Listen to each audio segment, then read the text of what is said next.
जैसे हम स्थूल शरीर की क्षमताओं को समय के साथ डेवलप कर सकते हैं, इसी तरह हमारी मन के इस सूक्ष्म शरीर की भी क्षमताएं हैं जिनको डेवलप किया जा सकता है और जिसके ऊपर आपका कोई ध्यान भी नहीं है। और अर्जुन को किसी विधि से इन कैपेसिटीज को बढ़ाने की, लेने की तरीका आ गई थी और वो उसकी प्रैक्टिस कर रहा था। तीसरी इसमें जो बात समझने की ये है कि जैसा एक भौतिक जगत ये है, ऐसा ही एक सूक्ष्म जगत भी है। सूक्ष्म संसार पैरेलल चल रहा है इस जगत के साथ। असुर, सुर, पिशाच, प्रेत इत्यादि कितने ही प्रकार के ये सूक्ष्म योनियां हैं इसी मातलोक में। अलग किसी लोक में जाने की जरूरत नहीं, इसी मातलोक में ये सब मौजूद है। अब इन पैरेलल दुनिया में आप आ जा नहीं सकते, आपको खबर भी नहीं, जाते कैसे हैं पता भी नहीं। लेकिन ऐसे माध्यम और ऐसे तरीके हैं जिनके द्वारा इन एस्ट्रल जगत के बारे में न केवल पता चलता है, तो हम ये भी कह सकते हैं कि जिस स्वर्ग की बात महाभारत में की जा रही है वो एस्ट्रल जगत है, सूक्ष्म जगत है, मन की एक्सटेंशन है, मानसिक है। खैर, मैं वापिस अपनी कथा पे आती हूं। तो उन्होंने उर्वशी के इस प्रेम प्रस्ताव को मना कर दिया। इसका मतलब अर्जुन के पास सब संभावनाएं थी, वो उनको एक्सप्लोर कर सकता था, लेकिन उसने अपनी ऐन्द्रियक सुख को परित्याग किया और उल्टे उर्वशी ने श्राप दे दिया कि तू फिर नपुंसक ही रह, तू कभी भी किसी के साथ पुरुष की तरह ना रह पाए। खैर, दूसरा, अर्जुन के पास वाणी का तप है। अर्जुन के पास इस तप का संकेत कहां से मिलता है? जब युधिष्ठिर उकसाने पर अपने राज्य को जुए में लगाता है। ये अर्जुन की कायरता नहीं थी कि उसने उठ के खड़ा होके विरोध नहीं किया। ये उसका कर्तव्य पालन था कि मेरा भाई धर्मराज है, मेरा भाई अधर्म का कार्य कर नहीं सकता है, और मेरा भाई अगर कुछ सोच रहा है तो वो ठीक ही सोच रहा है। उसके अंदर इतना धैर्य है, इतनी शीलता है कि जब वो खुद को हार गया, राज्य को हार गया, यहां तक द्रौपदी को जुए में लगा देता है। अर्जुन उस समय भी अपनी वाणी पर संयम रखता है। I know it, it is not an acceptable thing even to me, but just see from the point of his control and his trust and his faith in his elder brother. He might seem as a fool. ये बड़ा भाई गलती कर रहा है, तुम बोल भी नहीं सकते हो उसको, आप कह सकते हैं।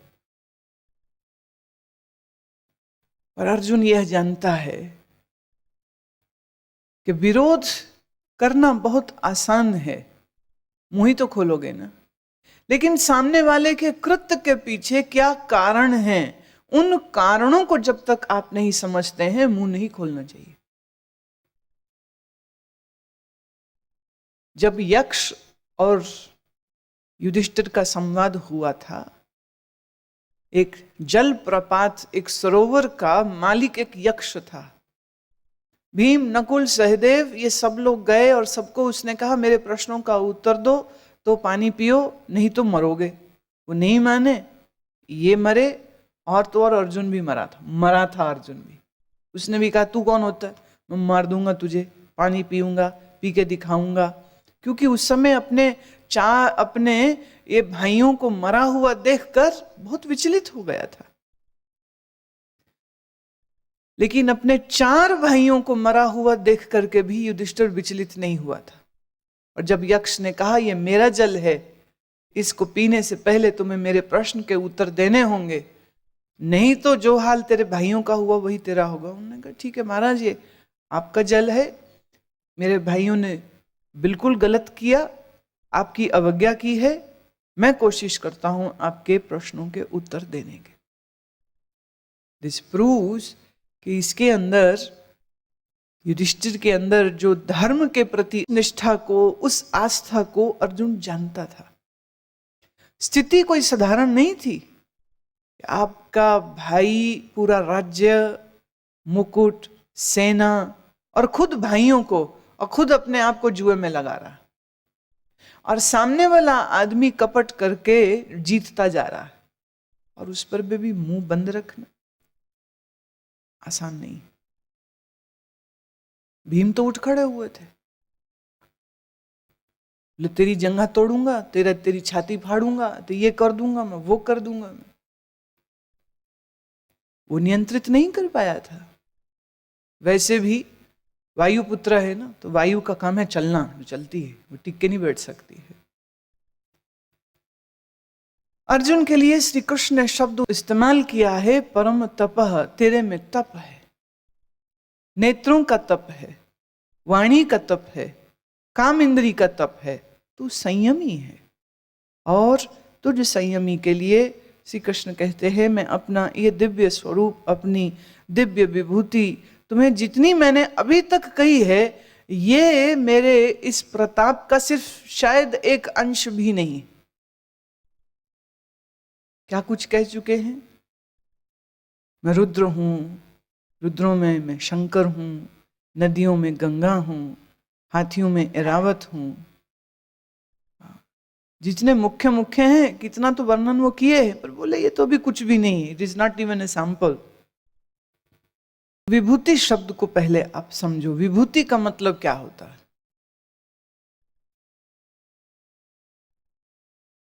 मेरी विभूति को तू जान।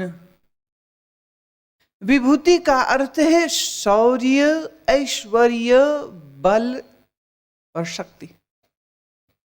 ये चारों को सम्मिश्रण करो तो हुआ विभूति। Your power, your wisdom, along with that the various attributes of creativity. विभूति अर्थ पोटेंशियलिटी। विभूति का मतलब कैपेसिटी। अभी तक उन्होंने ना सिर्फ अंश बताए हैं, जहां जहां जो जो कुछ हो चुका है सिर्फ उतनी उतनी भर बात बताई है। लेकिन अब वो कहते हैं कि अगली जो बात है उसके लिए तेरा भी धैर्य अब देखना पड़ेगा। आते श्लोकों में ये बात और स्पष्ट हो जाएगी।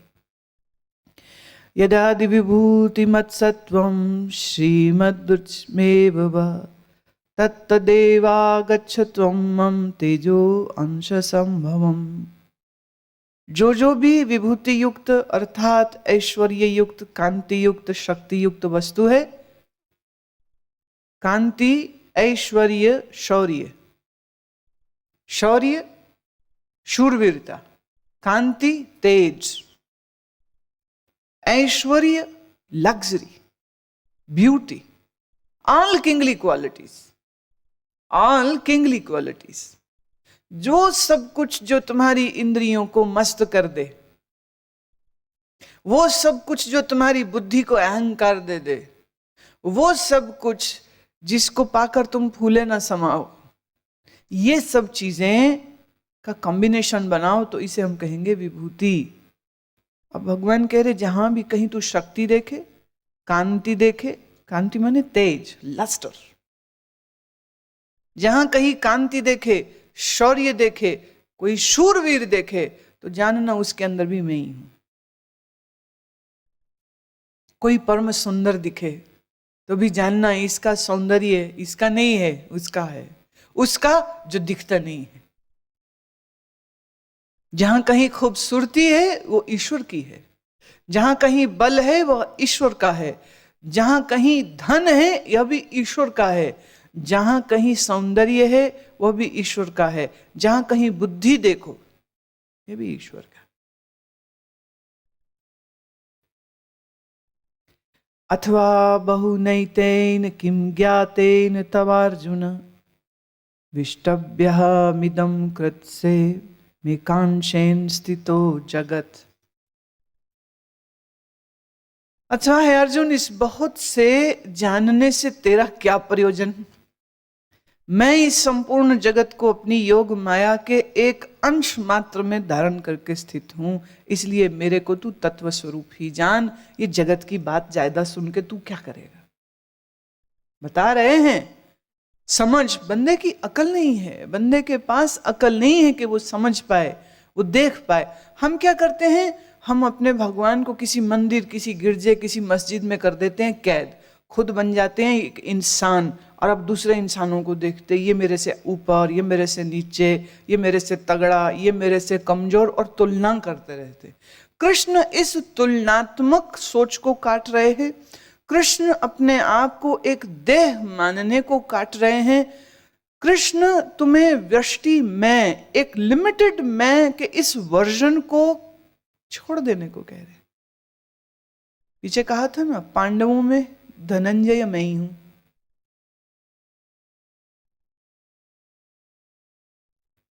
तो यादवों में वसुदेव मैं ही हूं। अब सोच के देखो, अगर इतनी भर बात अर्जुन के गहरे उतर जाए, बात खत्म हो जाती, मन अवाक रह जाए, मन आश्चर्य में भर जाए। जब सभी कुछ वही है तो क्या पाना, क्या सीखना, क्या ज्ञान, क्या ध्यान? मन की मौत है इनमें, मन मरता है इसमें। वो कह रहे क्या करेगा तू? इतना कुछ ये जो तू सुन रहा है मेरे से, ज्ञातेन तव किव, तेरे किस काम का, किस प्रयोजन में तुझे बताऊं? बस इतना भर समझ ले, ये जितनी दुनिया, ये जितनी सृष्टि, ये जितना चराचर जगत है, उस अनंत ब्रह्म में योग माया द्वारा किसी एक छोटे से अंश में ये सारी दुनिया हो जाती। इसे यूं समझो, जो स्वप्न तुमने देखा, स्वप्न कहां दिखता है? देखते तो हो, पर सवाल यह है दिखता कहां है? शरीर में कहां दिखता है? किस जगह में दिखता है? ये सारा विजन, ये सारा खेल, जब तुमने आंख बंद किए, अंदर सपने की दुनिया में चांद, सूरज, तारे, सितारे, नदियां, पहाड़ देखे, तो तुम्हारे शरीर के अंदर तो जगह है नहीं। ये सब कुछ जो देखा वो कहां देखा? तौलिया मेरे हाथ में है, इस तौलिए को हाथ पे हम रख सकते हैं। तौलिया छोटा है, हाथ बड़ा है, हाथ संभाल लेगा इसको। लेकिन इसी हाथ के ऊपर हम कार तो नहीं उठा सकते, पहाड़ तो नहीं उठा सकते, नहीं उठा सकते, हाथ की उतनी शक्ति नहीं। तो इतना बड़ा जो तुम स्वप्न देखते हो, ये स्वप्न की दुनिया तुम्हारे भीतर किस स्थान में बनती है? Have you ever given a thought on this? मूढ़ों की तरह सो गए, फिर जग गए, और मूढ़ों की तरह, बेहोशों की तरह फिर दुनिया की दौड़ लगाने लग गए। कभी अकल ही नहीं लगाता। सोचने की बात है, इतना बड़ा स्वप्न, इतना बड़ा संसार जो स्वप्न का हम देखते हैं, ये स्वप्न का संसार तुम्हारे भीतर किस जगह में बनता है? इज इट पॉसिबल फिजिकली कि ह्यूमन बॉडी में ये सब चीजें आ भी सकती हैं? एक इतना सा घास का, धूल का कण तुम्हारी आंख में घुस जाए, तो जब तक निकाल न लो तो चैन नहीं आता है। तो इतने बड़े पत्थर, पेड़, पहाड़, दुनिया, चांद, तारे जो तुमने सपने में देख लिए, वो कहां बन रहे हैं? योगियों ने इसका उत्तर दिया। वो कहते हैं हमारे कंठ में ऋता नाम की एक नाड़ी है, उस नाड़ी में ये सारा स्वप्न देखा जाता है। कैसे ढूंढा होगा उन्होंने, ये भी अद्भुत है। किस तरह ढूंढा होगा, किस आयाम से ढूंढा होगा, किस मेथोडोलॉजी से ढूंढा होगा? तुम करोड़ जन्म लो, जियो, खोजो, मर जाओ, फिर खोजो, फिर मर जाओ, तो भी न समझ पाओगे। तो ऋषि के इस वचन को हम सिर्फ नमस्कार कर सकते हैं और स्वीकार कर सकते हैं। कंठ में सारा स्वप्न कंठ प्रदेश में होता है, और कंठ में भी उन्होंने कहा ऋता नाम की एक नाड़ी है, जिस नाड़ी में ये सारा स्वप्न तुम देखते हो। शरीर के पूरे शरीर में भी नहीं, इस शरीर के कंठ में भी नाड़ी, नाड़ी में भी किसी एक भाग में ये सारा स्वप्न देखा जाता है। तो जब इतना स्वप्न का संसार तुम इतने शरीर के खाली एक किसी नाड़ी में देख रहे हो, तो उस अनंत ब्रह्म के एक अंश में योग माया से ये सृष्टि होती है, तो स्वीकार करना ही पड़ेगा।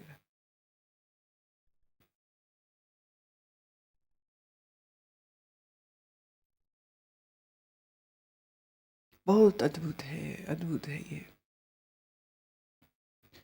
पूरा परमात्मा इस जगत का आधार नहीं है। जगत तो उसके, जैसे यूं समझो, चलो इसको थोड़ा और मैं आसान कर देती हूँ। हमारे इस शरीर पर एक मच्छर, एक मक्खी, एक चींटी आई और वो तुम्हारे शरीर पर बैठे, तो उसने कितनी जगह ली?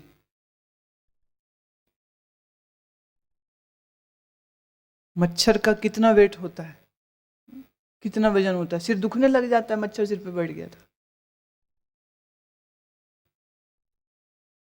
कभी कभी गर्मी के दिनों में तुम घास पे बैठ जाओ तो घास के मच्छर होते हैं, तो दर्जनों आके तुम्हारे सर पर बैठ जाते हैं।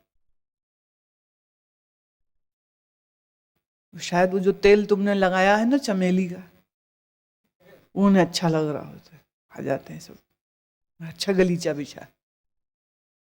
मच्छर का क्या वेट है?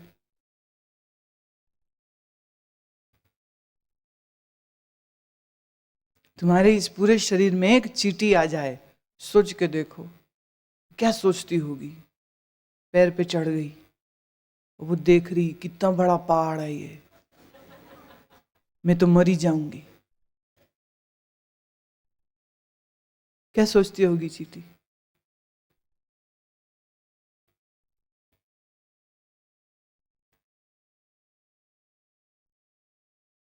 कोई एक आध जूं तुम्हारे सर में पड़ी हो तो उसके लिए तो होगा कि कितना बड़ा अमेज़न का जंगल है ये, कहां।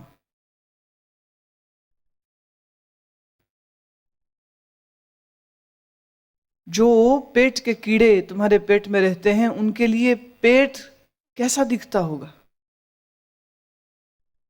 32 फुट की तुम्हारी आंतें हैं, और उसमें भी लेयर पर लेयर पर लेयर है, और उसमें लिक्विड होता है, और ये कीड़ा उसमें रहता है, उसके लिए तो वो घर बन जाता है।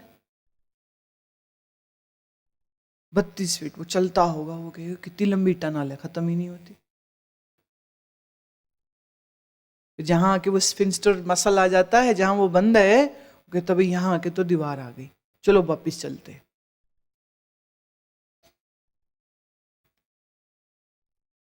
एक मच्छर, एक मक्खी, एक माइक्रो ऑर्गेनिज्म जो तुम्हारे, एक बैक्टीरिया जो तुम्हारे पेट में जाता है या रहता है, उसके लिए तुम्हारा शरीर क्या होगा? क्योंकि अनंत है ये शरीर।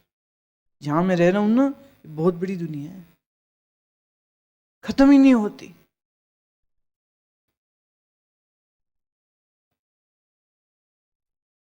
वही हाल तुम्हारा है। इस पूरी सृष्टि में तुम्हारी औकात एक मच्छर जितनी भी नहीं।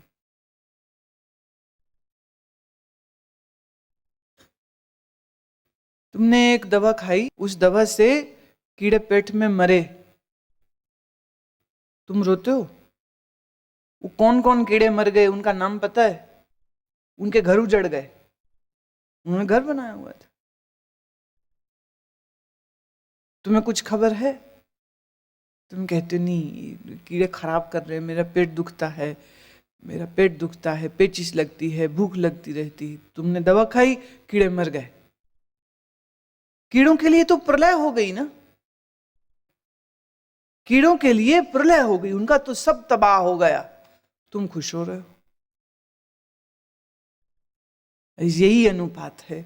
जब यहां कहीं बाढ़ आती है, कहीं भूकंप आता है, कहीं भूचाल आता है, तुम कहते हो कितना बुरा हुआ, और उस प्रकृति की दृष्टि से देखो, कुछ भी नहीं, कोई मोल नहीं है। मान के चलो तुम्हारे इस एक व्यक्तित्व का कोई मोल नहीं है,